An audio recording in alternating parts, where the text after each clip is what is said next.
everyone. Welcome to another exciting episode of Voice of Dreams brought to you by Cyber Kings India. Myself, Shivani Shivadas, Community Executive and Content Creator at Cyber Kings India. Today, we have a truly inspiring guest joining us, a remarkable personality with decades of experience in leadership and personal development. Please join me in giving a warm welcome to Mr. Srikanth C.V. Welcome, Srikanth sir. It's pleasure to have you with us today. Thank you so much, Ivani. Thank you so much for a very kind and gracious introduction. Thank you very much. Thank you, sir. So, let's start with your venture. Live your knowledge. So, could you share with us how you help individuals identify and explore their personal ecosystems through this platform?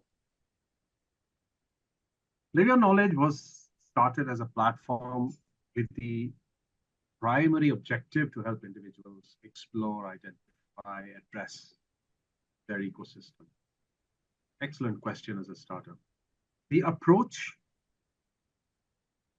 I make sure is always very friendly and comforting. One of the most important things that a coachee, as I would call the person, should understand, should feel, should experience is that he or she and me are sitting on the same side of the table. We are not on the opposite sides. So we need to relate to each other. It's very important. What happens is when they get a feeling that there's somebody on the other side trying to ask some questions or trying to get some information out, it can get very intimidating sometimes. So one of the first things is make the whole environment during the process and the approach very friendly. And the second thing that I pay a lot of attention to is active and adaptive listening. One of the key components of a good coach, a good leader, and a good communicator is listening. I have developed the skill from the experiences and the learnings I've had. Every coachee, every session that I have with several people is a mutual learning experience. Right? So I learn from everybody. The third is the session that I have should be a very understanding and empathetic session with a totally non-judgmental approach. I have several people who sit and say, so please don't judge me. And I'm like, why would anybody judge you? I mean, we are here for issues related to you. So the whole tone, tenor, flow, and the environment of the whole thing should be very, very understanding. And we need to capture the coachee's attention. Where is the coachee's attention? Right? When he or she is speaking about issues, what are they paying attention? We need to capture that. Where is their attention? And a last point, my approach I would probably say, the whole idea, the whole umbrella of this whole is a 360 degree. A 360-degree insight into the whole background of why we are there. Try and nail that. That is ideally the approach that we've always tried. Wow, that sounds fascinating, sir. I'm curious to know, how do you customize your coaching to cater to each person or group's unique needs? Lovely. A part of the answer is in the question. Yes. Unique needs. The answer lies in the question. Part of the answer lies in the unique needs. And like I said in my previous answer, capture where the coachee's attention is. Every coachee, when we have a discovery session in terms of trying to first understand the background, understand what the coachee is requiring. In the discovery session, like I said in the previous answer, we try and capture where is the coachee paying attention to. Now, this attention of every coachee is very different from person to person. And I'm speaking to Shivani. Shivani is going to unconsciously or consciously pay attention to certain things. We need to capture that this is where issues are and where we need.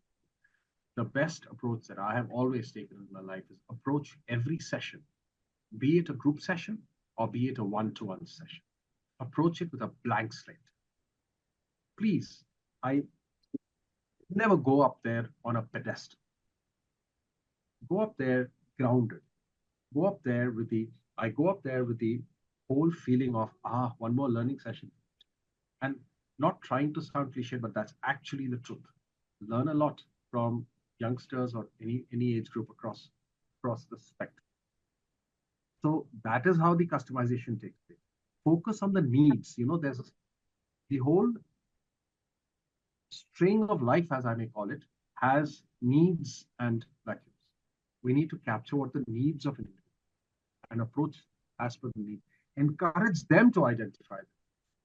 Where is it that we need, where are the areas we need issues that need to encourage them to identify it, encourage them to explore their own path without being very patronizing or, like I said, on a pedestal.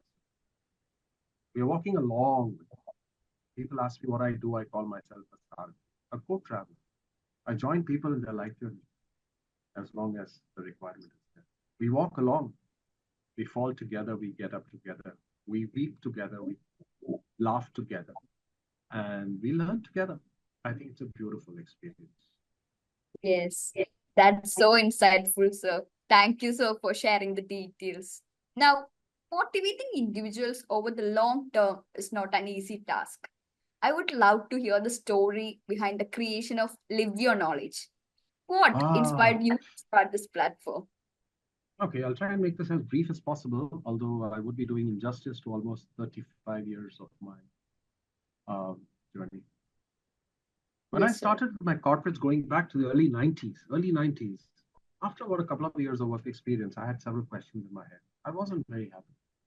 And I was like, nah, this is not what life is about. Going to work, coming back in the evening, having fun with friends, going for movies. Now I said the dots are not joining. There are some missing links. So I was uncomfortable. I was uneasy. So I started asking a lot of questions to myself. And I wanted answers. I was seeking answers. The whole spiritual journey started about 3.5 decades. I was seeking answers. The inspiration was my own state of mind, a state of confusion, a state of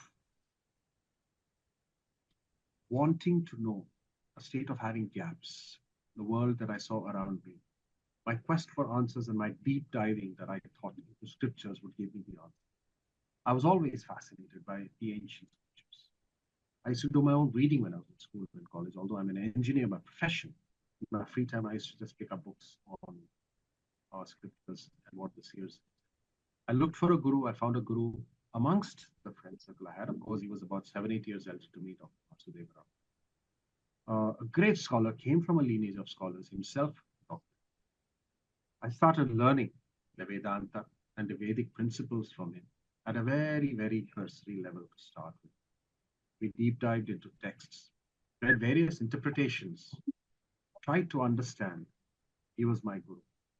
We started this whole holistic approach and practical approach, living the learning, not just an intellectual doing.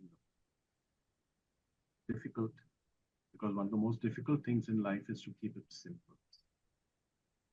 We try to walk that path and try to understand. The scriptures have to give me answers for today. It was not an academic exercise for me. So my inspiration was to seek answers for questions I had at various levels, to kind of bring them contextually to how it can ease the process of my living today, to make it more meaningful and purposeful in my life.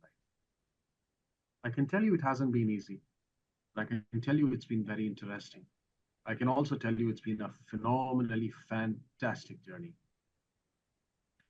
The inspiration at every step has been the learning, the people I meet, and the mutual learnings we share. And to top it all, apply those learnings into everyday experience. And that is the inspiration behind its title that I gave. Live your knowledge. Knowledge is universal. It's all around the place. We gain knowledge from everywhere. And we give unsolicited gyan to everybody all the time. But how many of us are really successful in living it in everyday experience? That That is what I. That's really great, sir. And what makes Live Your Knowledge different from other motivational programs or coaching services? Okay. So whether it is different or not, I think the best people to answer this are the participants whose life journeys I have joined in my life. Although the objective has always been to my website give some deep insights in the testimonial section on people giving their feedback, group sessions and individual sessions, of how it benefits. But the difference, I believe, where I see other people has been to create bonds. Bonding is very important. But that is where the empathy and the understanding in the bond will arise from to understand issues. And like I had said earlier, to get a 360-degree perspective. Very, very important. There's a Japanese technique called ikigai that's also been one of the things in my approach that probably makes us. The concept is, I mean, it loosely translates to find the reason for being or the purpose of it. Encouraging people to identify their passions, their talents, their skill sets, their value system, find a sense of fulfillment and motivation in their own. That's my fundamental principle. Encourage people to do this, find their own purpose. Every purpose is going to be different. Every sense of fulfillment is going to be very different. So the deep listening and comprehending that I do in sessions, that is what also makes it. Again, like I said, co-traveler, Sarathi, not on a pedestal, walking along, creating customized questions. You know, when we learned coaching many, many years ago, when I got certified as an international coach, mentor coach, and an executive coach, and later on as a spiritual intelligence coach, we are given a set of questions. We are told to ask these. And I was like, why? How can I ask the same questions to everybody? I mean, it doesn't sit on my shoulder somewhere. It's not logical. I customize questions, not standardized, relatable questions. And my questions and the sessions have an abundant sprinkling of spiritual paradigms, relating them to today, contextually. That is what I believe makes us different. At least I would like to think so. And I think we are there, yes. Yes, that was truly inspiring, sir. And it's evident that your coaching is not a one time lesson, but a sustained and committed motivational program. So, could you share some examples of how you maintain engagement and motivation over long term clients? Oh man, you've hit the nail exactly at one of the most challenging links in the whole chain. You're right. You're absolutely right. See, sessions can never be one-off. Then they're not sessions. I mean, that's then it's not because it's a process. See, this whole thing is not loosely linked, fragmented pieces.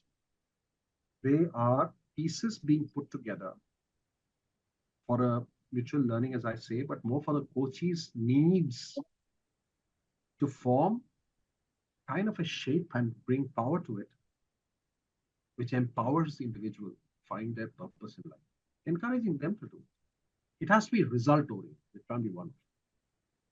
And it's very interesting how very often doing something once is not good enough. Right? For example, eating, drinking, breathing, sleeping, washing. We do this every day. We repeat this every day, consciously or unconsciously. Our thoughts, beliefs, triggers, and need to be addressed regularly. Our thoughts, our belief systems, our triggers, our drivers. What drives us? They need to be addressed, like eating, drinking, breathing, that we do every day to sustain. Even our thoughts and all need to be addressed on a day, on a regular basis. We need to keep visiting and saying, why am I doing this? Where is it going to take me? Why? Why? That is how the sustainability in motivation happens. You just can't sit back and say, okay, I've done it. Now relax for 6 months. I'm not sure it'll work that way at all. I'm not sure it'll work that way at all. This It's not a tedious exercise. It's actually a very joyful, helpful exercise. It means we keep micro adjusting our approach to our life, our goals, our objectives, our aims, our ambitions, and our meaning and purpose to bring significant changes within our own self and our mind going forward. And that is how a sustainable motivational program, encouraging people to revisit, remap, recalibrate where required, but doing things again and again and again. That's how we polish. And that is what happens if you want sandalwood paste. You need to keep scrubbing, scrubbing, scrubbing, and then you get it. Every individual is a potential sandalwood. Wow. Understood, sir. So, you're also a spiritual counselor and motivational speaker. How do you blend spiritual insights with practical advice in your coaching to create a holistic experience for your clients? Right. So, first of all, we need to put in context a little bit about what spirituality. Spirituality, to put it very loosely, unfortunately, or fortunately, however one sees it, spirituality is several times linked to religion, right? Going to the temple. Oh, sir, I'm very spiritual. I go to the temple, I go to the church, I go to the mosque, I go to the Gurdwara regularly. Okay? It's very nice. It is a part of spirituality. Of course it is. That's not really the part. What I encourage people to think is it has to do with the spirit. Spirituality begins with activating your spirit towards your goals, aligning it towards how to apply that learning from our context, from our scriptures, whatever little that I know of that I've learned over the last decades, bring it to today and say, this is what's okay. Would you agree? Let's try it. You have the option to say, no, I don't agree. Well, you may not agree with what is, although that's universal knowledge. Fair enough. Let's do it and try and put it in context. No, it's not an academic exercise. The concept of prayojana. Prayojana in Sanskrit, prayojana means utility. Utility. Everything we learn, spiritual paradigm or otherwise, has to be a concept of utility. I bring in a lot of examples from the epics, from our quotes, from our shlokas, across various schools of thought, interpretation. And I don't put it as this is, it's not a diktat. We discuss it saying, would you agree? Let's practice this. Come back and say, no, it's not working. Excellent. So let's contextualize this whole thing to us. It can be different to somebody else. Encourage them to question, encourage them to reading. Remember one thing, the whole concept of this motivational program and this coaching and the counseling that I do is about sustainability and growth. It's about shared responsibilities and accountabilities, the coachee and the coach, and a commitment to the whole program by both for the progress and the fulfillment. So I rely on feedback a lot. Keep coming back to me and telling me how you're feeling. But then we need to tweak the program. Very, very important.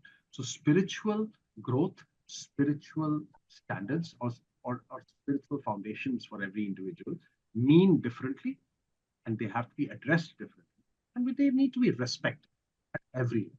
That is how the spiritual grounding happens.